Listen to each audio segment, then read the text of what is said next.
Hello everyone, I'm back, and today I'm going to give you some tips to learn any language.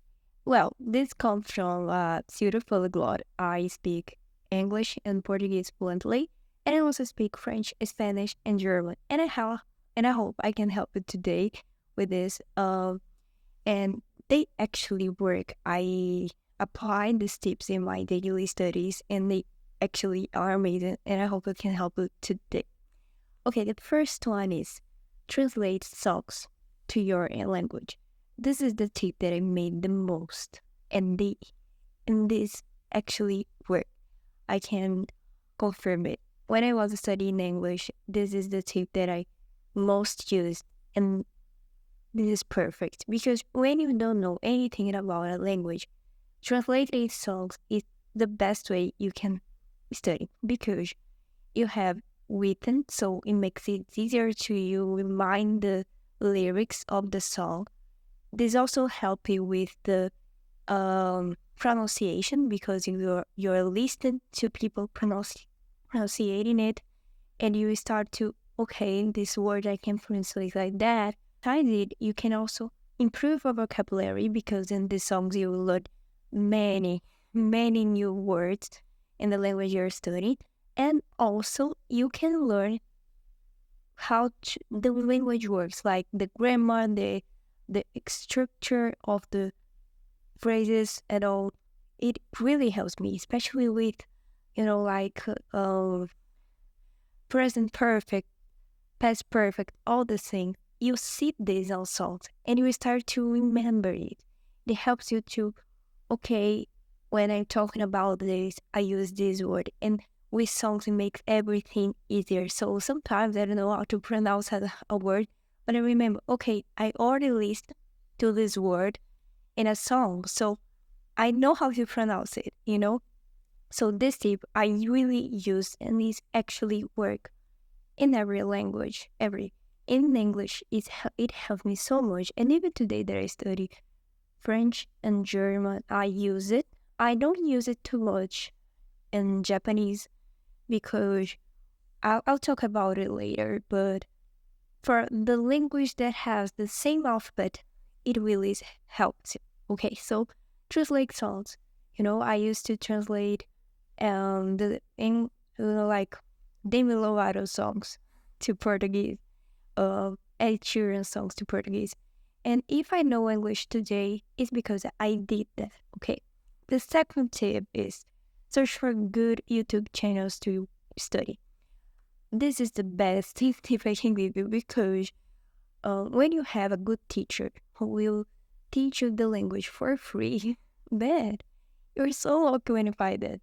But I know it's hard because you have many options, and I'm struggling with that right now because there are many options and some of them are not too good, and it takes a bit of time to find the best channels for you. But once you find it it completely changes your studies, especially if the teacher is from the country of the language here.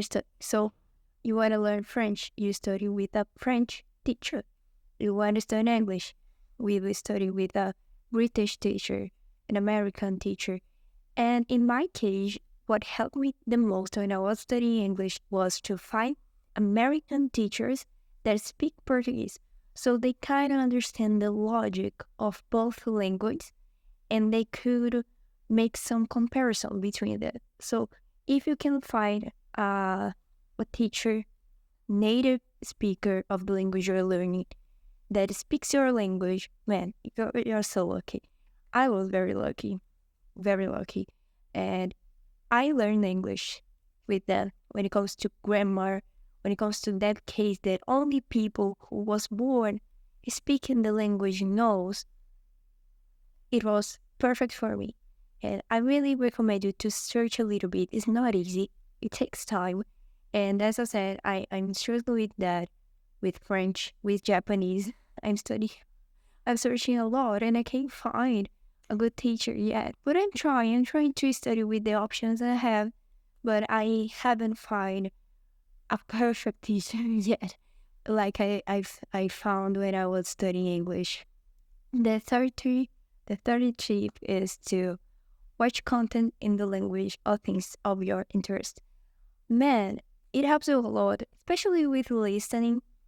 It really helps me with listening because when you like the things you're consuming, it makes everything easier for understand. So when I was studying English, I liked to watch videos about politics. I was obsessed with politics when I was a teenager, and I watched many of these videos throughout the whole day. And if I can listen to English today, it's because of the videos. So I recommend it to be a bit cautious with videos because do not watch pretty long videos because you will lost your attention as long as you're watching it because you feel like kind of frustrated. Man, I'm watching a 20 minutes video in French, but I can't understand. I don't understand anything. So I recommend you to find shorter videos, like videos not only 1 minute, but try to find videos between 5 to 7 minutes. Uh, the videos I watched was like that. They were like 5 minutes, 7 minutes, at least 10 minutes. And it helps you to keep your attention and yet learn it. And be patient. You don't have to watch without legends right away. No, start with subtitles in your native language. After that, you can put subtitles in the language you're studying. And after that, you don't even need subtitles anymore. I remember when I watched the videos, some of them didn't have subtitles, so I was, and it was very too hard, so hard to understand. But if I can understand today, it's because I take that challenge back then. So watch content you like. You like makeup, you like politics, I mean, you like games, I don't know. But try to find it. And as I said, small videos. Doesn't have to be long videos. And fourth tip is write. Write everything you want. You can create your own content in your phone and talk to yourself. You can also pretend you're getting interviewed in a famous TV program. I don't know, but you have to write. I write a lot. I like to write screenplays, and man, it was fun. It was a way of challenging myself to learn new words. So I remember I used a dictionary when I was writing. When I didn't know a word, I cut the dictionary and find it and put it at. So use translator from Google. Back then we didn't have AI, so I didn't use AI. But today I use AI a bit more. But back then I write so much. You can write a book. You can write a screenplay like me. You can write, as I said, some things on your mind. I don't know. You can write on Wattpad. Nobody will care. But try to write. Because when you write, you start to, oh, I don't know how this word is in English, so I will search for it. Oh, I don't know how to structure this phrase, so I'll search for that. And it, in every language, you can do it with Spanish, you can do it with French. 5 is talk to yourself, like I'm doing right now. I'm cutting a video. I talked a lot to myself. I think my parents think I'm crazy. And I can judge them because I really talked alone so much when I was studying English. As I said, I pretend I was getting interviewed. Even today, this a bit. This is kind of embarrassing to admit. But many people do that. I don't care. But pretend I'm being interviewed. You can, pretend you're in a podcast. I don't know. But you have to talk to yourself because when you do that, you can kind of have a impression of how you know how to talk this language. One thing that many people say to me when I help people to learn English, I was an English teacher back then, is that, okay, I understand a lot, but I can speak. And you can speak because you don't speak. you'll only learn how to speak if you're speaking. And I do this a lot. Even today, I'm not doing this so much, and I noticed that my English is not very good. But uh, you have to talk to yourself.